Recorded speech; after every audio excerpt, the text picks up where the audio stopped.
Əmək və Əhalinin Sosial Müdafiəsi Nazirliyi bir qrup müharibə iştirakçısına özünü məşğulluq proqramı çərçivəsində avadanlıq təqdim edib. Proqrama qoşulanlar indiyədək bu dəstək hesabına avto təmizləmə, bərbərxana və digər sahələr üzrə kiçik bizneslərini yaradıblar. Vətən müharibəsindən sonraki dövrdə 13 mindən çox, bu il isə 1000-ə yaxın müharibə iştirakçısı üçün kiçik təsərrüfatların qurulması təmin edilib.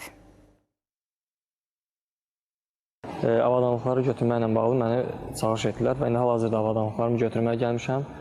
Mən də bu özünə məşğulluq xidmətinə qoşuldum, təlimlərə cəlb olundum və uğurla bitirdim.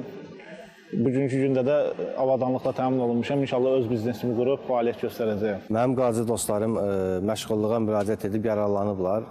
Mən də məşğulluq agentliyinə müraciət eləmək qərarına gəldim. Təlimlərə cəlb olunduq, təlimləri bitirdim və indi inşallah ki, avadanlıqlarla təmin olundum. Bugündən belə inşallah öz işimi qurub öz işimlə məşğul olacağam. Ana.